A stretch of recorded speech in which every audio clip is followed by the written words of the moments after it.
You know that one spot in your yard, the one on the shady side of the house, where you've probably tried to grow things over the years and, well, nothing ever seems to work out? We all have a spot like that, and we tend to look at it and see a problem. But today, I want you to look at that same spot and see an opportunity, a real honest-to-goodness food garden. Because I'm about to share 10 incredible root vegetables with you that don't just tolerate the shade, they actually thrive in it. That's not an exaggeration. That patch of ground, the one you might have given up on, it's about to become one of the most rewarding spots you have. We're gonna walk through, one by one, 10 hearty, delicious root vegetables that you can grow with very little direct sunlight. You don't need any special tools or fancy equipment. All you need is that quiet, shady corner. So let's get started. All right, we're gonna begin with what I like to call the perfect first victory for any gardener, the simple radish.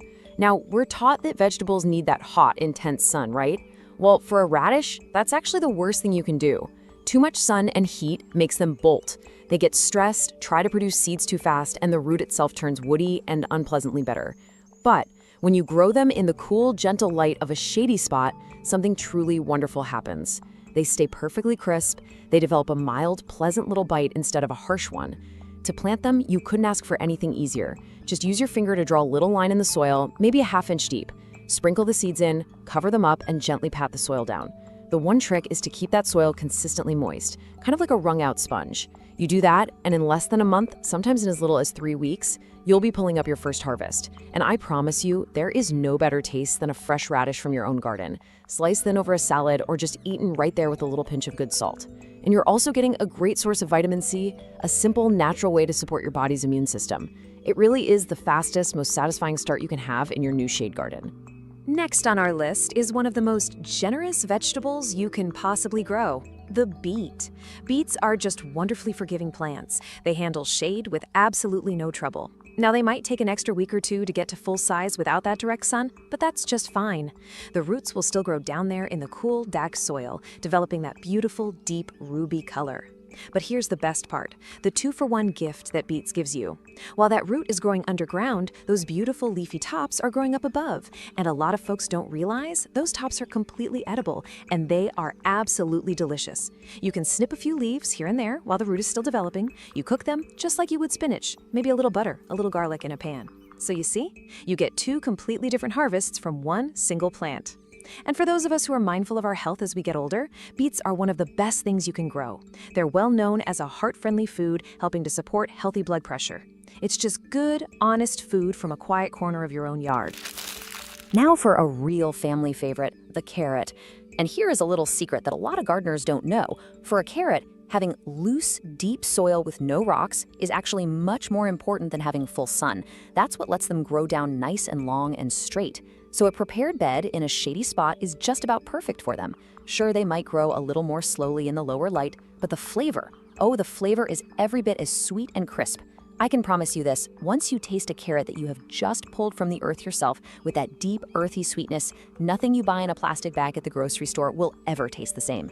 To get them started, just sprinkle the tiny seeds as thinly as you can in a row. The most critical part is to keep them consistently moist for those first couple of weeks because the seedlings are so fine and delicate. And of course, carrots are a staple in the kitchen, for soups, for roasts, for everything. We've all heard they're good for our eyes, right? Well, that's because they are absolutely packed with beta-carotene, which our bodies turn into vitamin A, and that is so important for helping us maintain good vision as the years go by. It's one of the best ways you can possibly use that forgotten corner of the garden. Let's talk about a vegetable that is truly, truly underrated, the turnip. It's a real shame because so many people have never tried growing them. They are incredibly productive and one of the easiest things to grow, especially in the shade. In fact, that shade garden bed isn't just something they'll tolerate. For a lot of turnip varieties, it's their ideal home. Just like radishes, they really prefer cooler temperatures and lower light to develop that perfect, sweet flavor. The roots themselves are mild and lovely, perfect for roasting until they get a little caramelized, or mashing with butter and black pepper, or cutting up into a hearty beef stew on a chilly evening. And just like their cousin the beet, you get a bonus crop.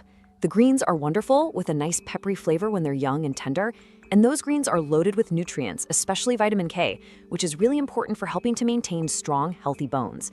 So if you have a shady spot and you want to get the most food you can with the least amount of work, well, turnips should be right at the top of your list. The next vegetable on our list is a bit of a lesson in patience, but it's one that rewards you with one of the most incredible flavors in the entire garden. I'm talking about the parsnip. They look a lot like a pale white carrot, and they grow in much the same way. They handle the shade with a quiet, steady persistence all season long. But they do take their time. It's about 100 days or so from seed to harvest. You pretty much plant them in the spring and almost forget about them. But here's where the magic happens. The flavor of a parsnip actually gets better after the first light frost of the fall.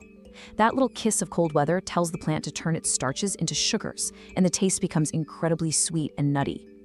When you pull them from that cold soil and roast them in the oven, the sweetness is just unlike anything else. And they're also a wonderful source of soluble fiber, which is so important for keeping our digestive system healthy and regular. So yes, it takes some patience.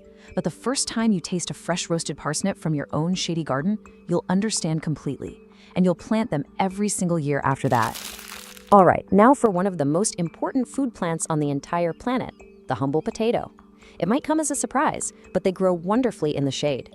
You see, while the leafy green tops enjoy some light, the real business of making potatoes, that happens underground, in the cool, dark soil where the tubers form. This actually makes them perfect for a spot that isn't getting baked by the hot afternoon sun. In fact, you don't even need a yard. You can grow a fantastic crop of potatoes in a large pot or one of those fabric grow bags, right on a shaded patio or a balcony. And the return on your effort is just amazing. You plant one single seed potato, and from that one little piece, you can harvest 6, 8, maybe even 10 full-size potatoes later in the season. It really does feel like digging for buried treasure. And on the health side, they're a great source of potassium, which is a key mineral that plays a really important role in supporting heart health and managing blood pressure. For any family that wants to grow a substantial amount of their own food in a small space, potatoes are simply one of the smartest choices you can make. Here's one you might have never ever thought about growing yourself, but it is one of the most rewarding. It's ginger. Now, most of us just see that gnarled root in the grocery store, right? But ginger is actually a tropical plant that naturally grows on the forest floor, living its whole life under a dense canopy of trees. What does that mean for us? It means a shady garden bed or even a pot on a covered porch is pretty much its perfect native habitat. And getting it started is so easy. Just go to the store and buy a fresh, plump piece of ginger root. Look for one that has a few of those little bumps or eyes on it. Plant that piece an inch or so under the surface of some good potting soil, keep it moist and warm, and just be patient. Come fall, you'll be able to gently dig around and harvest your own fresh, incredibly fragrant ginger. And you know, for anyone who deals with those everyday aches and pains in their joints or just wants to gently soothe an upset stomach, fresh ginger is one of nature's kindest and most powerful comforts. A cup of hot tea made with your own freshly grated ginger is really a special thing. It's a wonderful, almost magical plant to have around. Okay, now, if you're looking for the easiest, most low-maintenance plant on this entire list, this is it. Horseradish. It is, without a doubt, one of the most indestructible plants you can possibly put in a garden. It loves the shade, it tolerates poor soil, it almost seems to thrive on a little bit of neglect. Now, I have to give you a little warning.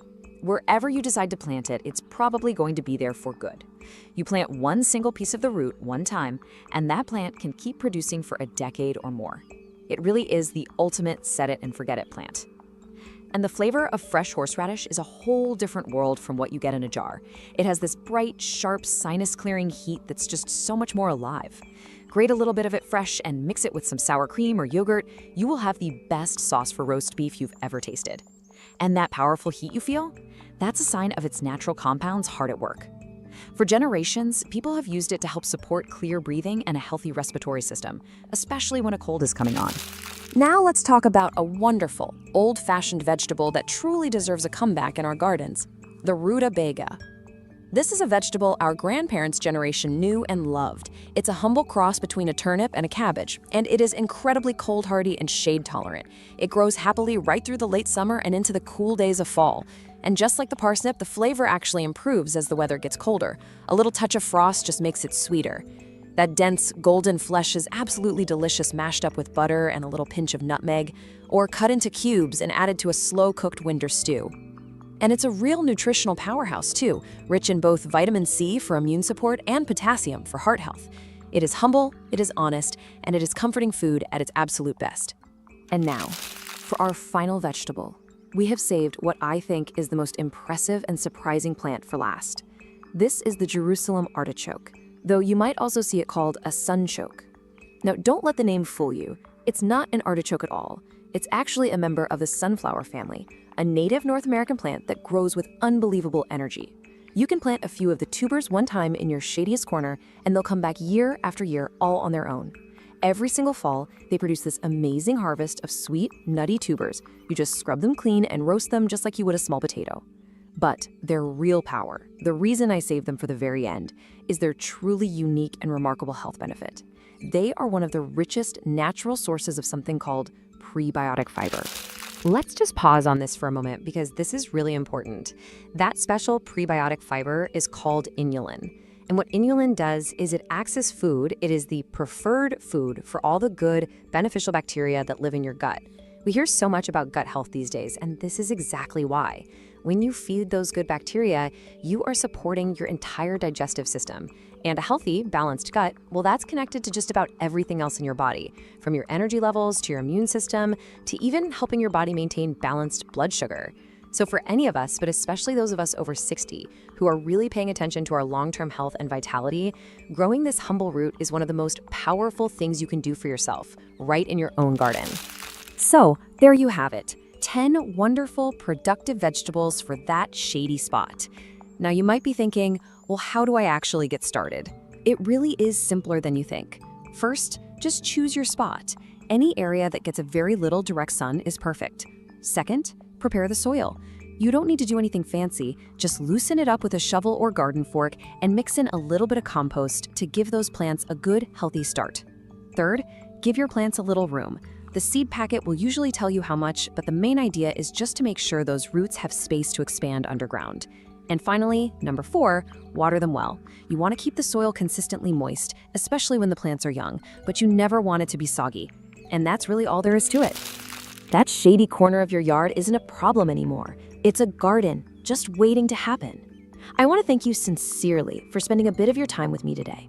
If you found this helpful, I would be so grateful if you just take a moment to click that like button. It truly does help this information reach more people who might enjoy it. And be sure to subscribe so you don't miss out on what we explore together next. And finally, I would love for you to leave a comment below and just tell me which one of these vegetables are you most excited to try planting first. I read every single comment myself, and I'm genuinely looking forward to hearing from you. Until next time, happy growing and take good care.